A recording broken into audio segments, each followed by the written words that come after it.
চট্টগ্রামে ম্যাচ শুরুর আগেই বাংলাদেশ শিবিরের দুঃসংবাদ। পুরোপুরি সুস্থ হয়ে উঠতে না পারায় একাদশে নেই নিয়মিত অধিনায়ক লিটন দাস। তাওহিদ হৃদয়ের নেতৃত্বে খেলতে নামে বাংলাদেশ। টস জিতে আগে ব্যাট করার সিদ্ধান্ত নেন হৃদয়, তবে সিদ্ধান্তের সার্থকতা প্রমাণ করতে পারেননি বাংলাদেশের ব্যাটাররা। শুরু থেকে অস্ট্রেলিয়ার বোলারদের তোপের মুখে পড়েন স্বাগতিকরা। ইনিংসের তৃতীয় ওভারে তানজিদ তামিমের বিদায় শুরু। থিতু হয়েও দাঁড়াতে পারেননি সাইফ সৌম্যরা। অধিনায়ক হৃদয়ের ব্যাটে আসে ৮ রান, পাঁচে নামা পারভেজ জীবনের সংগ্রহ ১০ রান। শামীম রিশাদরাও হয়েছেন ব্যর্থ। শেখ মেহেদীর ২৯ রানেও বড় সংগ্রহ পায়নি দল। ১৩১ রানেই গুটিয়ে যায় স্বাগতিকরা। অজিদের পক্ষে ৩টি করে উইকেট নেন অ্যাডাম জাম্পা ও অভিষিক্ত জোয়েল ডেভিস। ১৩২ রানের লক্ষ্য দ্বারা করতে নেমে শুরুতে কিছুটা চাপে পড়লেও কুপার কনলির ৪৭ রানের ঝড়ো ইনিংস ম্যাচের নিয়ন্ত্রণ এনে দেয় সফরকারীদের হাতে।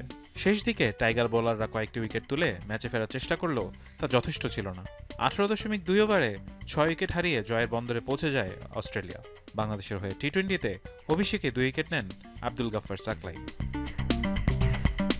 এই জয়ে ৩ ম্যাচে টি-টোয়েন্টি সিরিজে ১-০ ব্যবধানে এগিয়ে গেল অস্ট্রেলিয়া। ওয়ানডেতে ইতিহাস গড়া বাংলাদেশের সামনে এখন সিরিজ বাঁচানোর চ্যালেঞ্জ।